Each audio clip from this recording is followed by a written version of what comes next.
স্বাগতম ক্রিকেট ফ্রেন্ডের নিয়মিত আয়োজন টোটাল ইম্প্যাক্টে। আমি সৈয়দ সামি আছি আপনাদের সঙ্গে। যুক্তরাষ্ট্র তাদের ক্রিকেটের প্রসারের জন্য বেশ কিছুদিন ধরেই কাজ করে যাচ্ছে। তারা লাস্ট টি-20 ওয়ার্ল্ড কাপটা আয়োজন করেছিল, এরপর তারা মেজর লিগ ক্রিকেট আয়োজন করছে, তারা একটা এনসিএল টুর্নামেন্ট আয়োজন করছিল যেটাকে সম্প্রতি আইসিসি নিষিদ্ধ করেছে। এই টুর্নামেন্টে খেলেছিলেন সাকিব আল হাসান।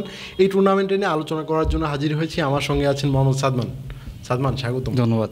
যুক্তরাষ্ট্রের ক্রিকেট প্রসারে কি একটা বড় একটা ধাক্কা খেলো আপনার মনে হয়? হ্যাঁ, সাকিব আল হাসানের জন্য একটা বড় ধাক্কা, কারণ সাকিব আল হাসান এখন বড় বড় ফ্র্যাঞ্চাইজ লিগগুলো খেলতে পারছেন না। সেখানে তিনি এই ছোটো যেই টাইপের লিগগুলো হয় সবগুলোতেই কিন্তু একদম ফেস হয়ে থাকছেন। সেখানে যুক্তরাষ্ট্রের সাথে তার একটা ভালো সম্পর্ক রয়েছে, তার ওইখানে যাওয়া আসা থাকার একটা ব্যবস্থা আছে। সো সেইখানে যেহেতু একটা লিগ হতো যুক্তরাষ্ট্রের এনসিএল ন্যাশনাল ক্রিকেট লিগ, সেটা কিন্তু টি10 ফরম্যাটের একটা লিগ ছিল।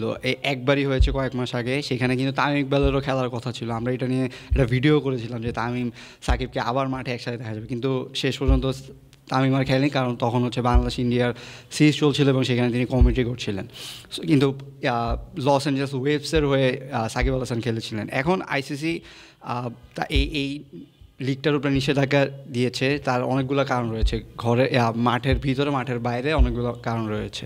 সেই কারণগুলোর মধ্যে আপনি প্রথমেই যদি ধরি যে সেখানে একটা টিম যদি গঠন করতে চান আপনি, সেখানে ন্যাশনাল টিমের বা ওইখানকার জাতীয় স্থানীয় যারা রয়েছে বেশি প্রাধান্য দেওয়া হয়। সেখান থেকে 7 জন মিনিমাম খেলাতেই হয়, আর বিদেশি 4 জন খেলাতে হয়। কিন্তু এখানে দেখা গিয়েছে যে জাতীয় প্লেয়ার বা স্থানীয় প্লেয়ারদের সংখ্যা অনেক কম। সেখানে অনেক সময় 6-7 জনের বিদেশি প্লেয়ারকে খেলানো হয়েছে, যেটা আসলে রুলসের বাইরে চলে গিয়েছে। তবে এখানে কিন্তু আরও বেশ কিছু এলিগেশনস আছে যে পিস বোলাররা টাইম এল মিলসের কথাই বলেন, হ্যাঁ, ওয়াহাব রিয়াজ, পাকিস্তানের ওয়াহাব রিয়াজ, তারা কিন্তু পেস বোলার আমরা যতটুকু মানে দেখি, কিন্তু তারা স্পিন বোলার বনে গিয়েছিলেন। তারা এইভাবে বল করে, মানে এইভাবে ছিল যে মানে তাদেরকে পিচের কন্ডিশন অনুযায়ী তাদেরকে পেস করতে দেওয়া হয়নি, স্পিন বলার হিসেবে ইন্ট্রোডিউস করা হয়েছে। কারণ পিচের এরকম কন্ডিশন হচ্ছে ব্যাটারদের আহত হওয়ার একটা সুযোগ ছিল, সেখানে পেস বোলিং করা যাবে না। মানে আবার আউটফিল্ডের অবস্থাও কিন্তু খুবই বাজে ছিল। সেখানে প্লেয়াররা কিন্তু ভয়ে কিন্তু স্লাইড দিচ্ছিলেন না, আমি যতটুকু দেখি। হ্যাঁ, লাস্ট টাইম আপনার মনে আছে নিশ্চয়ই যে ওয়ার্ল্ড কাপ যখন ইউএসএতে হয়, তখন নাসার ক্রিকেট স্টেডিয়ামের পিচ কন্ডিশন নিয়ে কিন্তু অনেক কথা হয়েছে।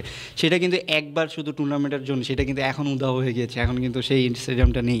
সো মানে পার্মানেন্ট কোনো ইনফ্রাস্ট্রাকচার নেই। এবং তাছাড়া হচ্ছে আপনার মানে এই জিনিসগুলা যদি আপনি এখন কম্পিট করতে যান, সেগুলোর কোয়ালিটি বা মান আরও ভালো করতে হবে, না হলে এই যে এরকম ব্যান আসার সম্ভাবনা বেশি। কারণ আপনি দেখবেন যে আইপিএলে যেখানে একটা স্ট্যান্ডার্ড করে দিয়েছে, সেইখানে ধারে কাছে যদি আপনি না যান বা তার থেকে যদি অনেক ভালো হয়, সেইখানে আপনি ফ্র্যাঞ্চাইজি লিগ আসলে চালাতে পারবেন না। সেখানে অনেক ধরনের কোশ্চেন আসে। আরেকটা বাইরের বড় কোশ্চেন কিন্তু আছে যে অনেক প্লেয়ার রয়েছে যারা স্পোর্টস ভিসা নিয়ে যাওয়ার কথা, কিন্তু সেটা কিন্তু তারা না নিয়ে নর্মাল ভিসা নিয়ে গিয়েছে। তো এইখানে কিন্তু প্লেয়াররা নিজেদের টাকা বাঁচিয়েছে। আমি যেটা বলবো যে স্পোর্টস ভিসা নিয়ে গেলে কিন্তু মোটা প্রায় 1,70,00,000 টাকার মতো লাগে, মোটা একটা অঙ্কের ভিসা ফি দিতে হয়। এরপর কিন্তু এই স্পোর্টস ভিসাটা পেয়ে থাকেন ক্রিকেটাররা, কিন্তু তারা এটার তোয়াক্কা না করে তারা কিন্তু ভ্রমণ ভিসায় গিয়ে কিন্তু খেলে এসেছেন, যেটা পুরো আইসিসির নিয়ম লঙ্ঘন।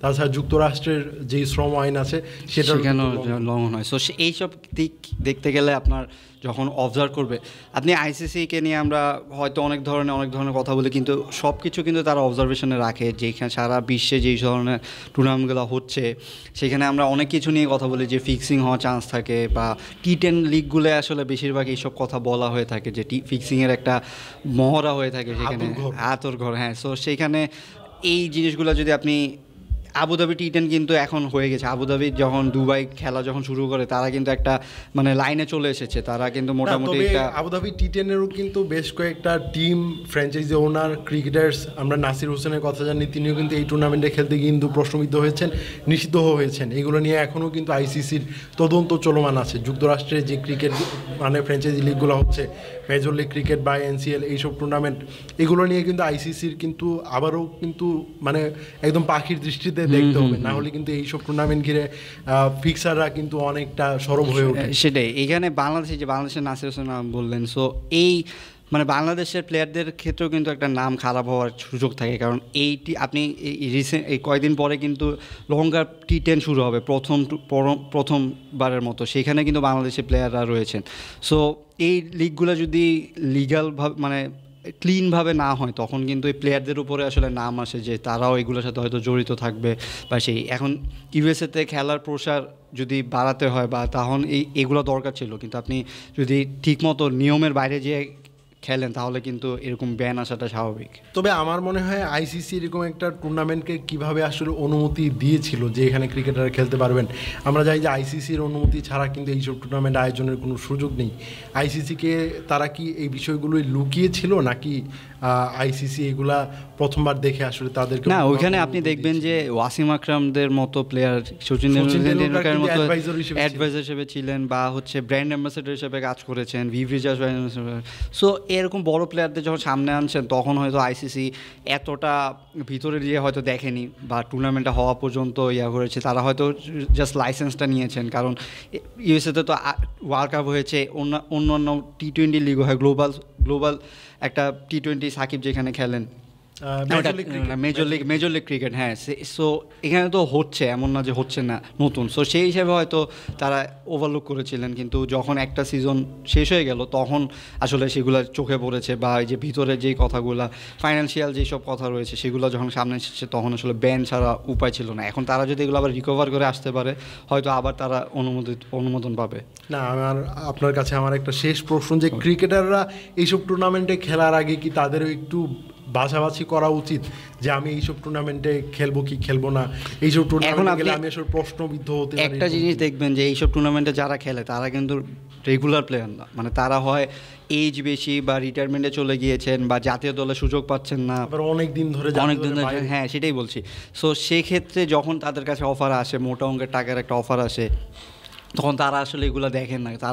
তাদের কিন্তু লোক রয়েছে যারা এগুলো নিয়ে, ডিরেক্ট প্লেয়াররা কিন্তু দেখেন না। এখন যখন আপনি এজেন্টরা যখন রয়েছেন তখন যখন আপনি এই লিগের ইনফরমেশনগুলো পান বা টাকার অ্যামাউন্টগুলো দেখেন, তখন আর আপনি তো ডিটেলসে দেখতে যাবেন না। তখন তারা আসলে মানা করে না, বা যারা খেলার মধ্যে থাকতে চায় তারা কিন্তু তখন এই জিনিসগুলো যখন মানে অফার আছে তাদের কাছে তখন তারা সেটাকে মানে ওইভাবে দেখে না, অগ্রাহ্য করতে পারে না।